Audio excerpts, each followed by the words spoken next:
ప్రభువునందు ప్రియులారా, కూడి వచ్చిన మీ అందరికీ ప్రభువైన యేసుక్రీస్తు నామములో శుభాభివందనాలు.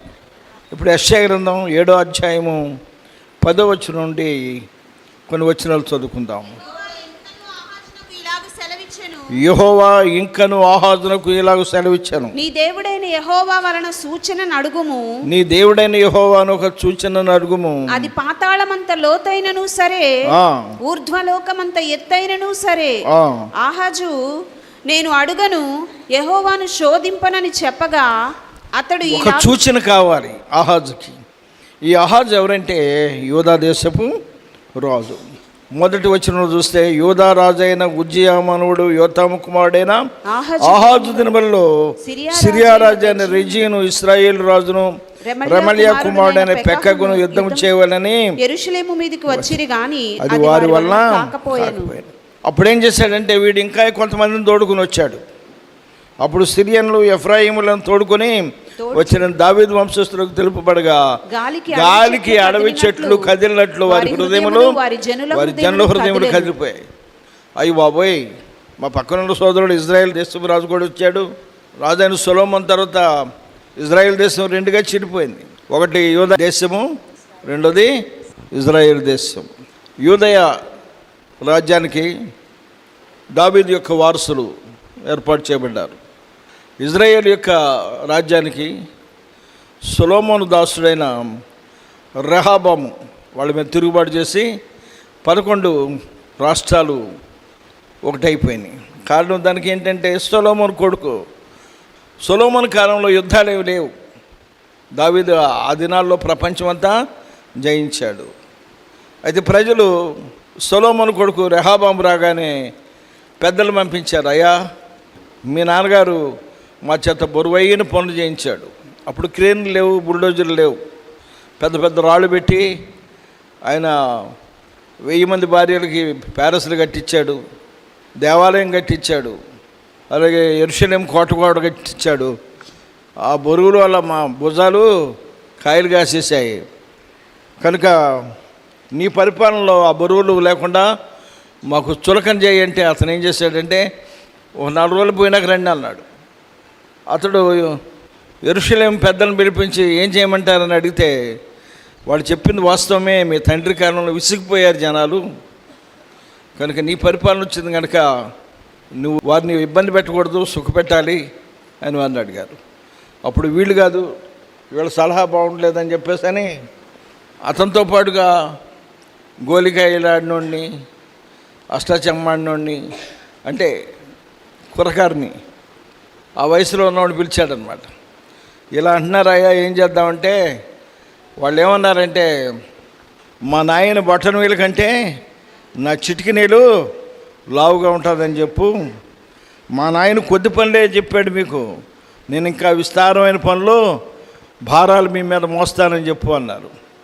అప్పుడు ప్రజల్లో తిరుగుబాటు వచ్చి ఇశ్రాయేలు యొక్క 12 గోత్రాల్లో 10 గోత్రాలు ఒకటైపోయి సొలొమోను రాజు కొడుకు మీద తిరుగుబాటు చేసి రెహబాము ఏర్పాటు చేసుకున్నారు.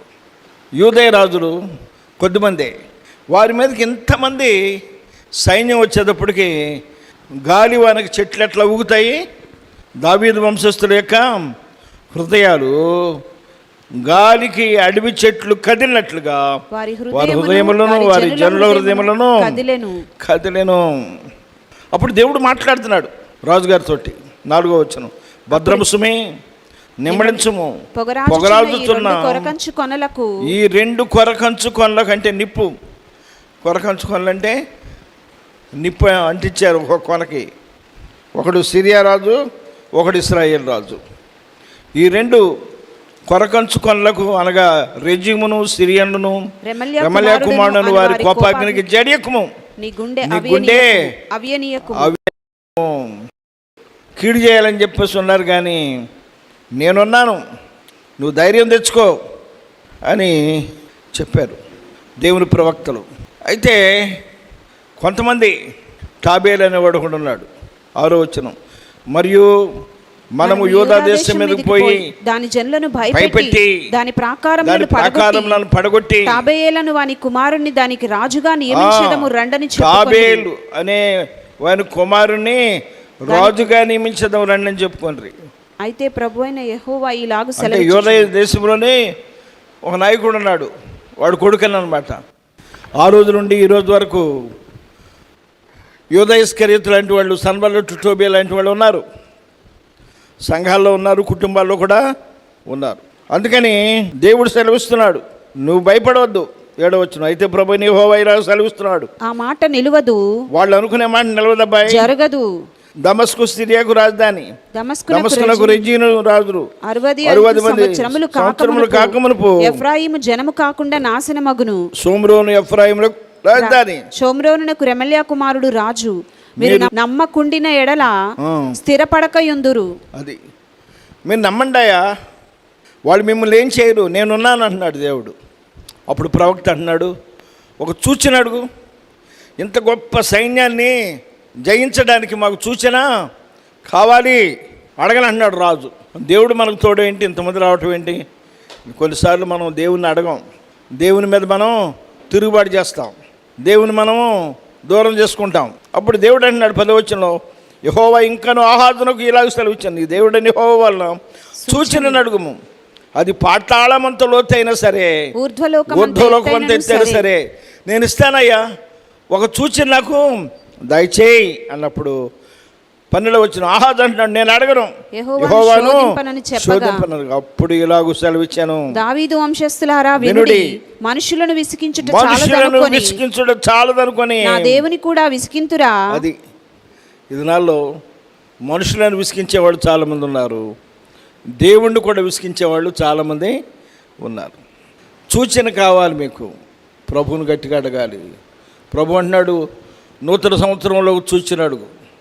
నువ్వు అడగాలి ప్రభుని, నా కుటుంబం పట్ల, నా బిడ్డల పట్ల, నా సంతానం పట్ల, నా భర్త పట్ల, నా భార్య పట్ల ఒక సూచన దయచేయనని నువ్వు ప్రభుని అడిగితే ఆయన ఇస్తాడు.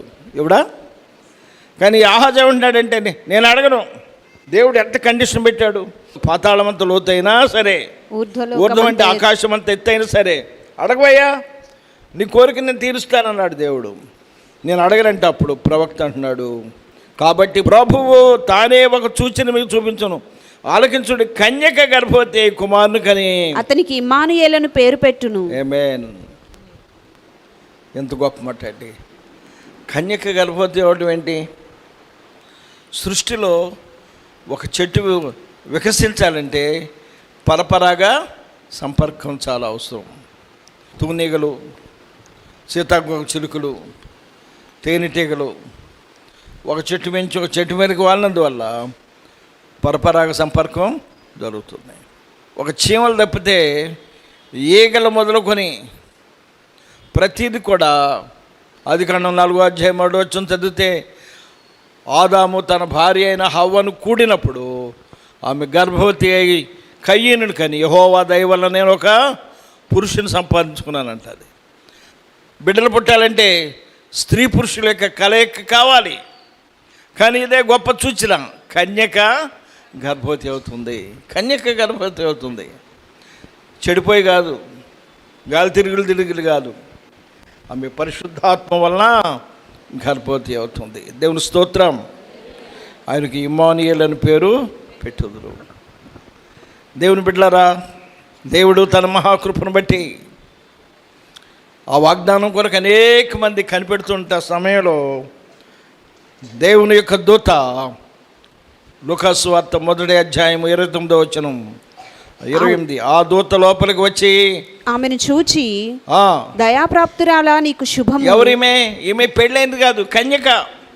పై వచనాలు 26వ వచనం, 6వ నెలలో గబ్రియేలు దేవదూత గలిలయలోని నజరేతు ఊరిలో దావీదు వంశస్థుడైన యోసేపును ఒక పురుషునికి ప్రధానము చేయబడిన కన్యక యొద్దకు, దావీదు వంశస్థుడైన యోసేపును ఒక పురుషునికి ప్రధానం చేయబడిన కన్యక యొద్దకు దేవుని చేత పంపబడెను. ఆ కన్యక పేరు మరియా.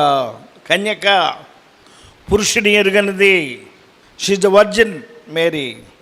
ఆ దూత లోపలికి వచ్చి ఆమెను చూచి దయాప్రాప్తురాలా నీకు శుభము, ప్రభువు నీకు తోడై ఉన్నాడని ఉన్నాడని చెప్పెను. చెప్పాను. ఆమె ఆ మాటకు బహుగా తొందరపడి ఈ ఈ శుభవచనం శుభవచనం ఏమిటో ఏంటో అని ఆలోచిస్తుంది. ఆ రోజుల్లో మనం యెషయా గ్రంథంలో చదువుకున్న ప్రవచనం కొరకే ఎంతోమంది కన్యకలు కనిపెడుతున్నారు.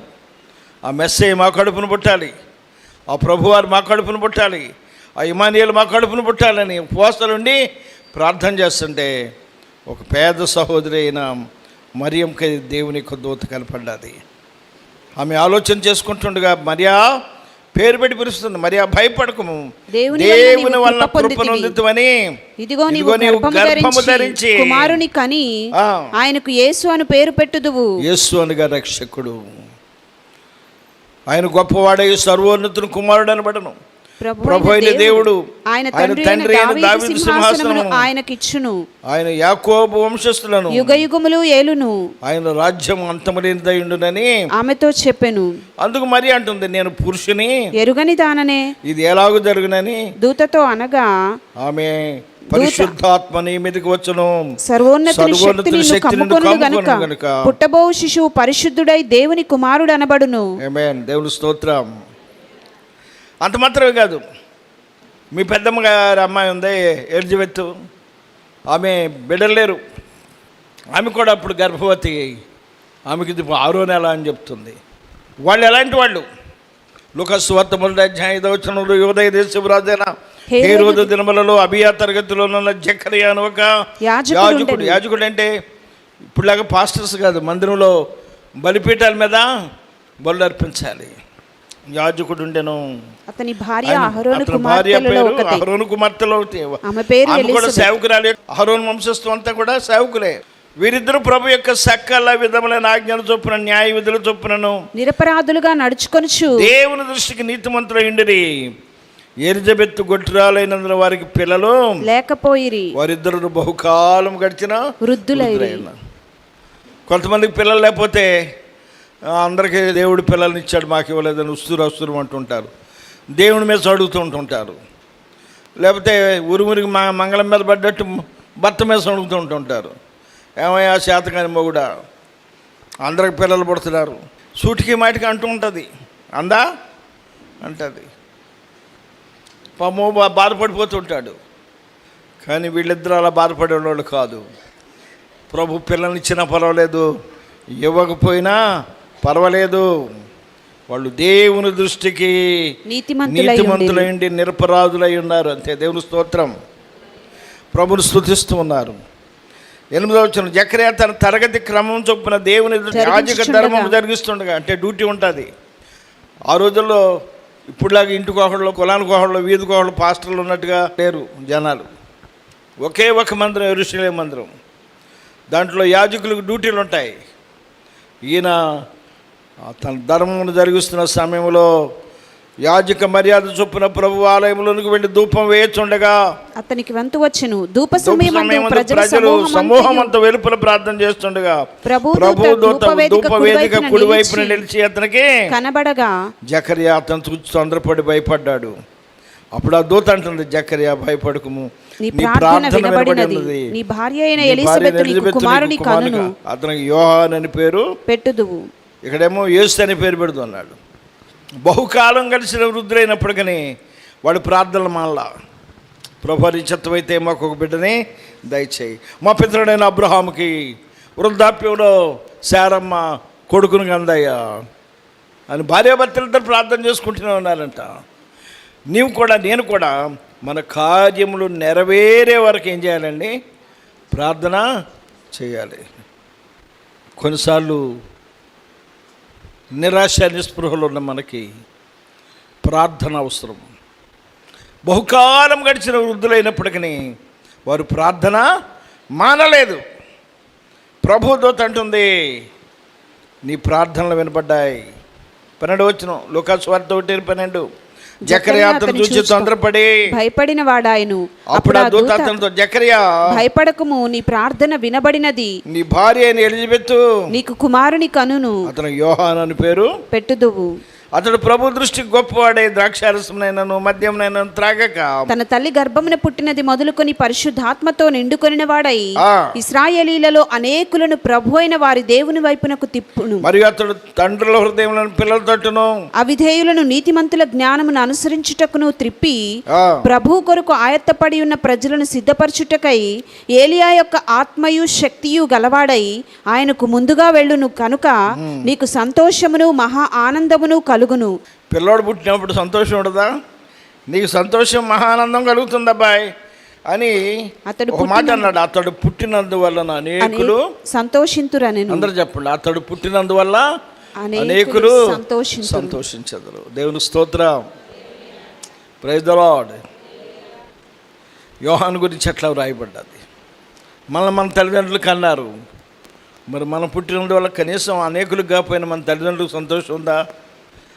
మన జన్మను బట్టి ఆలోచించేయండి. దేవుడు ఎలిజబెత్ యొక్క గర్భమును తెరిచాడు. అందుకని మరియమ్మతో మాట్లాడుతూ దేవదూత అంటుంది లూకాసు సువార్త 1:36లో, మరియు నీ బంధువురాలు ఎలిజబెత్ కూడా తన వృద్ధాప్యమందు ఒక కుమారుని గర్భము ధరించి ఉన్నది. అది గొడ్రాలు అనబడిన ఆమెకు ఇది 6వ మాసము. దేవుడు చెప్పిన ఏ మాట అయినను నిరర్ధకము కానేరదని ఆమెతో చెప్పాను. అందరూ నాతో చెప్పండి, దేవుడు చెప్పిన ఏ మాట అయినను నిరర్ధకము కానేరదు. అది మనుషుడు చెప్పిన మాటలు నిరర్ధకం అవుతాయి, అవునా కదా? ఇక్కడ వ్రాయబడిన మాట ఏంటంటే దేవుడు చెప్పిన ఏ మాట అయినా నిరర్ధకము కానేరదని ఆమెతో చెప్పాను. మరియా ఇదిగో ప్రభు దాసురాలను. ఆగవయ్యా, పెళ్లి కాకుండా నాకు కడుపు వస్తే ఊరంతా ఏమంటారు? చెడదిరిగాని అంటారు. అప్పుడు రాళ్ళు బట్టి రండిరా అంటారు. అప్పుడు ఆ రోజుల్లో ధర్మశాస్త్రం ఏంటి? రాళ్ళు పెట్టి కొట్టి చంపుతారు. నేను ప్రదానం చేయబడిన మాటకు వస్తామే. ఆ మాటకు మరి అంటుంది, ఇదిగో ప్రభు దాసురాలను నీ మాట చొప్పున నాకు జరుగునుగాక నేను. అంతటి దూత ఆమె యొద్ద నుండి వెళ్ళిపోగానే ఆ దినములలో మరియ లేచి యూదా ప్రదేశంలో కొండసీమల్లోనున్న ఒక ఊరికి త్వరగా వెళ్ళి, కొండసీమలు అంటే ఏజెన్సీ. ఎప్పుడైతే 41 వచ్చిన ఎలిజబెత్ మరియమ్మ యొక్క వందనమును వినగానే ఆమె గర్భములో శిశువు గంతులు వేశాను. అంతటి ఎలిజబెత్ పరిశుద్ధాత్మతో నిండుకొనినదై బిగ్గరగా ఇట్లా నేను ఎలిజబెత్ మరియమ్మ గారు, ఎలిజబెత్ కంటే పెద్దది మరియమ్మ గారు. అక్కడికి వెళ్ళగానే మరియమ్మ వందనాలండి అంది. మీరందరూ చెప్పండి ఒకసారి, నాకు కాదు పక్కన ఉన్న వాళ్ళకి చెప్పండి. అపోస్తలుడైన పౌలు ఫిలిప్పీయులకు రాసిన పత్రిక 4వ అధ్యాయము 21వ వచనం, ప్రతి పరిశుద్ధునికి క్రీస్తు యేసునందు వందనములు చెప్పుడి. హలో, మనం అంతా కూడా యేసు రక్తంలో కడగబడ్డాం, మనం పరిశుద్ధులం, అంతే కదా? పరిశుద్ధ బలారాధనలో పాల్గొంటున్నాం, వందనాలు చెప్పుకోవాలా లేదా? అందరు చెప్పండి, ప్రతి పరిశుద్ధునికి క్రీస్తు యేసునందు వందనములు చెప్పుడి. నాతో కూడా ఉన్న సహోదరులందరూ మీకు వందనములు చెప్పుచున్నారు. ఆడోళ్ళు మగోళ్ళు అందరూ కూడా వందనాలు చెప్పుకుంటారు. పరిశుద్ధులందరూ, ముఖ్యంగా కైసర్ ఇంటిలో వారిలో ఉన్న పరిశుద్ధులందరూ మీకు వందనములు చెప్తున్నారు. ఎప్పుడైతే ఎలిజబెత్ మరియమ్మ యొక్క వందనము స్వీకరించిందో, ఆ ఎలిజబెత్ కడుపులో ఉన్న యోహాన్ గారు ఏం చేశాడండి? గంతులు వేసి, అబ్బాబాబాబాబాబ్బా, గంతులు వేశాడంటండి. లూకాసు సువార్త 1:41, ఎలిజబెత్ మరియ యొక్క వందనమును వినగానే ఆమె గర్భములో శిశువు గంతులు వేసెను. అంతటి ఎలిజబెత్ పరిశుద్ధాత్మతో నిండుకొనిదై బిగ్గరగా ఇట్లను, స్త్రీలలో నీవు ఆశీర్వదించబడినదాను, నీ గర్భఫలము ఆశీర్వదింపబడును. నా ప్రభు తల్లి నా యొద్దకు వచ్చుట నాకే. ఇలాగా స్తుతిస్తుంది దేవుని స్తోత్రం. ఈ చదవబడిన లేఖనాల్లో మనం చూసినట్లయితే, నేను పురుషుని ఎరుగని దాన్ని నాకు ఇట్లా ఎదట్లా అని అనగానే పరిశుద్ధాత్మ నిన్ను ఆవరిస్తుందని కానీ మరియమ్మ చెప్పిన మాట ఏంటంటే, దేవుడు చెప్పిన నిరర్ధకము కాదని దేవదూత చెప్పగానే అందుకు మరియా, ఇదిగో ప్రభు దాసురాలను నీ మాట చొప్పున నాకు జరుగునుగాక నేను. అందరూ చెప్పండి, నేను ప్రభు దాసుడను. ఆడోడు చెప్పండి, నేను ప్రభు దాసురాలను, నీ మాట చొప్పున నాకు జరుగునుగాక. అప్పుల్లో ఉన్నావా? ఇరుకుల్లో ఉన్నావా? ఇబ్బందుల్లో ఉన్నావా? అనారోగ్యంలో ఉన్నావా? అసమాధానం ఉన్నావా? దేవుడి రాత్రివేళ నీతో మాట్లాడుతున్నాడు. ప్రభు ఇచ్చే మాట ఏంటంటే ఆయన మాట నెరవేరుతుంది. ఆహాజుని అడిగాడు దేవుడు, చూచిన అడగరా అంటే అది పాతాళలోకమంతా లోతైన ఊర్ధమంతా ఎత్తైనా సరే అడుగు అంటే నేను అడగనంటే ఇదిగో కన్యక గర్భవతి 650 సంవత్సరాల క్రితం యేసుక్రీస్తు ప్రభుల వారు ఆయన ఎవరికి పుడతాడో యెషయా ప్రవక్త ద్వారా చెప్పబడ్డాడు. అప్పటికప్పుడు వచ్చి పుట్టినోడు కాదు యేసయ్య. గ్రంథాలే ఘోషించెను, శాసనములు శాసించెను, ఆశలతో వృద్ధ జీవులే నీ కొరకు ఎదురు చూచెను. నీవే కర్తవు, నీవే హర్తవు, నీవే సువార్తవు నా ప్రభు. నా జీవితం మార్చగా ఈ లోకమే కావగా, ఊర్ధ్వము వీడెను మానవ రూపుడై యేసను పేరుతో నా ప్రభు. నా జీవితం మార్చగా. యేసుక్రీస్తు ప్రభుల వారు మన జీవితాలు మార్చడానికి ఈ లోకంలోకి వచ్చాడు. మరియమ్మ వలె, ఎలిజబెత్ వలె, జకర్యా వలె దేవుని యొక్క స్వరాన్ని వినాలి మనం. దేవా నాతో మాట్లాడు, మాతో మాట్లాడు, కనిపెడదాం. ప్రభు చెప్పిన మాట వ్యర్థము కాదు. అందరూ చెప్పండి, ప్రభు చెప్పిన మాట వ్యర్థము కాదు. దేవుడు నమ్మదగిన దేవుడు. మోకరించగలిగిన వారు మోకరిస్తూ జీవము కలిగిన దేవుని వైపు చూస్తూ, అయా ప్రాకారమును పునర్నిర్మించగలిగిన వాడా, పాడైపోయిన దాన్ని బాగు చేయువాడా, కోల్పోయిన దాన్ని తిరిగి సమకూర్చువాడా, ఈ రాత్రికాల సమయంలో నా వ్యాధ్యమును మీకు అప్పగిస్తున్నాను స్వామి. నా బాధను మీ పాద సన్నిధిలో అప్పగిస్తున్నాను. నా లోపమును సరిచేయువాడు నీవే, నా దోషమును పరిహరించువాడు నీవే. సర్వ సృష్టిని బాగు చేయటానికి ఈ లోకంలోనికి వచ్చావు నాయనా. నన్ను బాగు చేయవయ్యా. ఎందరు మిమ్మల్ని ఆశ్రయిస్తారో వారు బాగు చేయబడతారు నాయన. కుంటివారు మీ దగ్గరకు వచ్చినప్పుడు వారి కాళ్ళు సరిచేయబడ్డాయి. గుడ్డివాళ్ళు మీ దగ్గరకు వచ్చినప్పుడు వారి చూపు సరిచేయబడింది. చెమిటివారు మిమ్మల్ని ఆశ్రయించినప్పుడు వారి చెవులు సరిచేయబడ్డాయి. వారు మంచిగా వినగలిగారు, వినికిడి వారికి వచ్చింది. చచ్చిన వారిని తీసుకొని వచ్చినప్పుడు వారిని లేవనెత్తిన దేవుడు నాయన. నీవు తప్ప నాకీ లోకంలో ఎవరున్నారయ్యా, నీకు తప్ప నాలో ఎవరికి చోటే లేదయ్యా.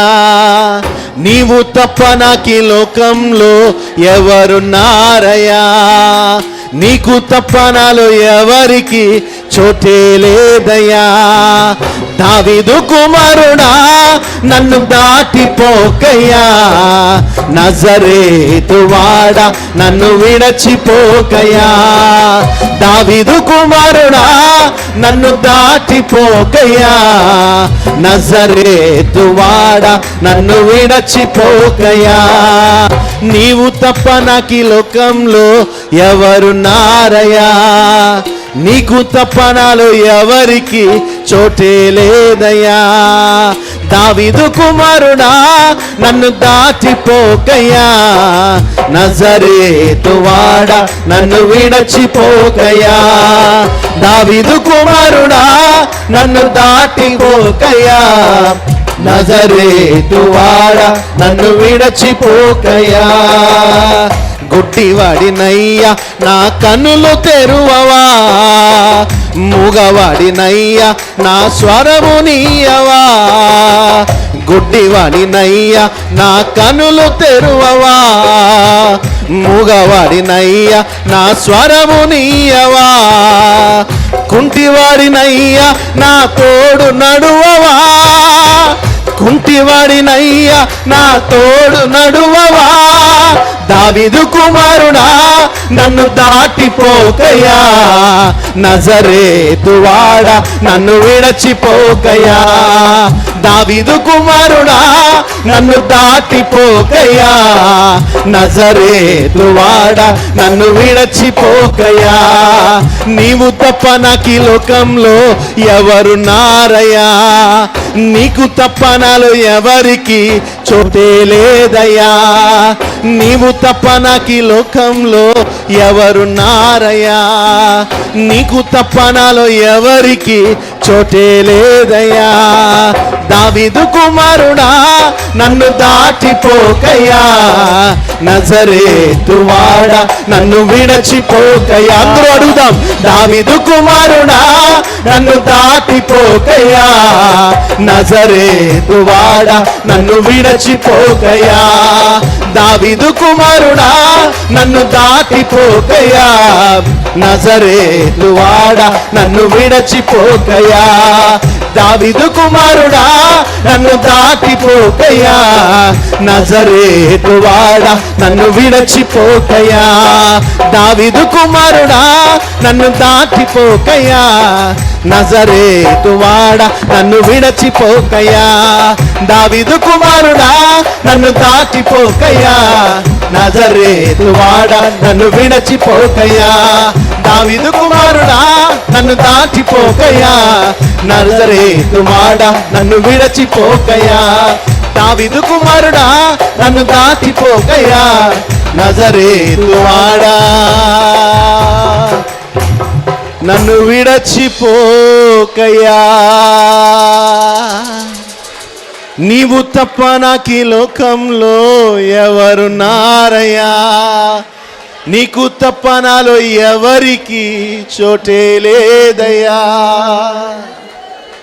ప్రభు నన్ను దాచి వెళ్ళమాకు నాయనా, నన్ను దాచి వెళ్ళమాకయ్యా. సంవత్సరముల కరువును అరచేయంత మేఘముతో తృప్తిపరచగలిగిన వాడా, ఈ రాత్రి నన్ను దాటి వెళ్ళమాకయ్యా, ఈ రాత్రి నన్ను దాటి వెళ్ళమాకయ్యా. యా యా యా నా వైపు చూడు నాయనా, నా వైపు చూడు ప్రభువా, నన్ను బాగు చేయటానికే వచ్చానన్నావుగా, నా బ్రతుకును బాగు చేయటానికే వచ్చానన్నావుగా, నా కుటుంబాన్ని కట్టడానికే వచ్చానన్నావుగా ప్రభువా. కట్టునైనా కట్టునైనా అయ్యా, నా బిడ్డలు బాగుపడకుండా ఏది అడ్డుపడుతుందో యేసయ్య నామమున, యేసయ్య నామమున అట్టి కార్యములు, అట్టి అభ్యంతరములు, అట్టి ఆటంకములు లయమవునుగా కనైనా.